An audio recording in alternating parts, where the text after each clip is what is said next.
Mochi. The gooey, stretchy, chewy, sometimes sweet, sometimes savory, usually circular, incredible experience of a snack. I eat it at nearly every festival. My 20th birthday cake was a mountain of mochi. It's on my merch, it's on my website, and it's in the corner of every one of my videos. So what is it? Why do I love it so much? And what the heck is that kid doing with a mallet? All of these questions and more answered on today's episode of AdNav, a deep dive nobody asked for.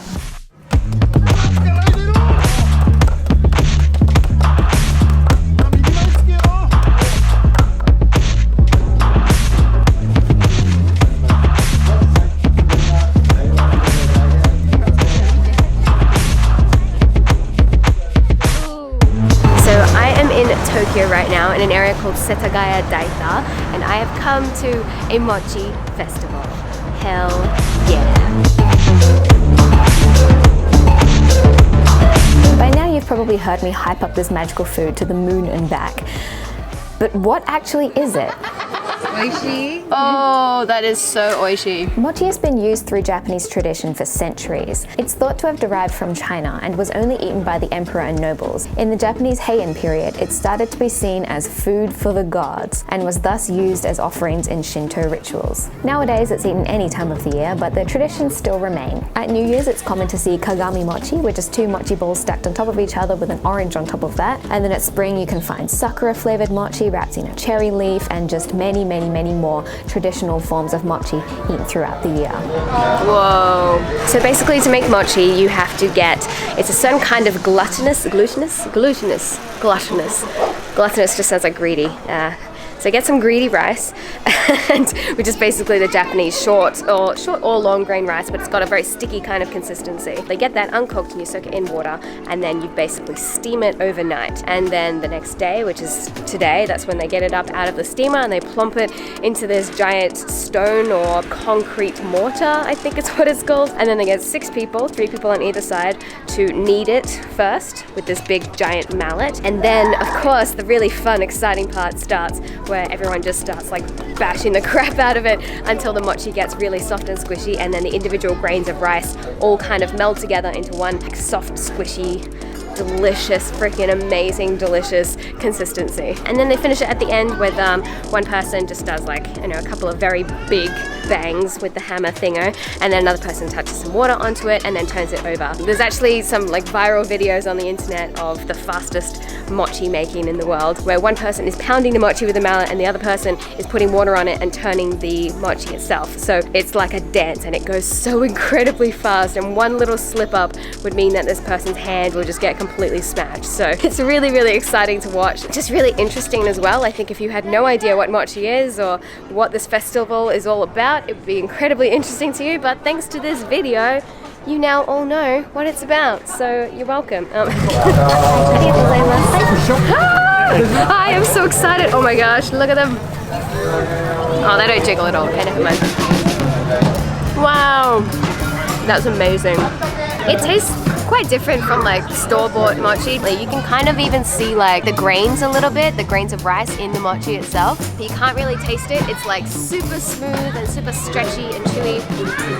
Fucking delicious. Oh yeah.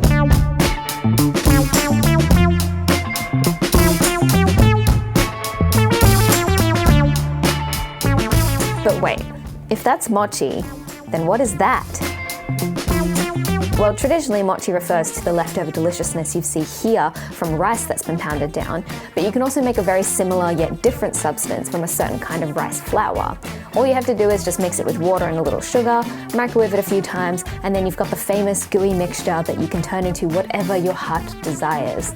It's sometimes surrounding some kind of sweet red bean paste, sometimes with a strawberry in there, or slathered in sweet soy sauce, or just kept at the soft, spongy, slightly sweet perfection a la sankaku dango. The main difference between dango and mochi is the texture and consistency. Mochi has a very stretchy and viscous consistency, however dango is a little more put together, firm and spongy. But I'm not one to discriminate. Both of them are incredible.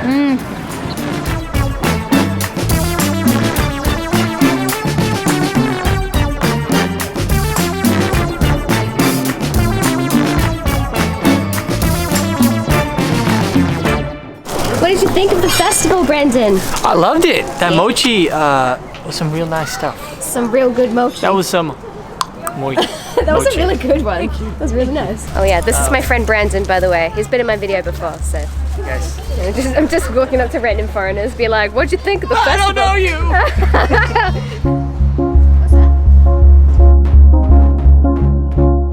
So obviously, because it's a New Year's tradition to make mochi, a lot of the mochi making festivals will be around the New Year's, but today is January 19th, so I think if you're in Japan anytime around January and you just search for Mochitsuki and then Osaka, or you know, the area that you're in, I think you'll probably be able to find a Mochitsuki festival somewhere close to where you are.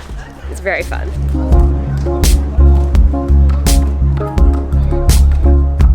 There's literally hundreds of different varieties of mochi and dango, all made in different ways and containing flavors all around Japan. Some are seasonal, sweet, savory, stretchy, doughy, and some are even mango flavored. But one thing's for sure, all of them are delicious. Checking 1 2 1 2. Oh, my pretty baby, oh, my sweetie baby, I just can't believe I'm yours. Every day I look at you and I think I must have done something good to deserve you. I'm not superstitious, it's just a suspicion, but I feel it in my bones.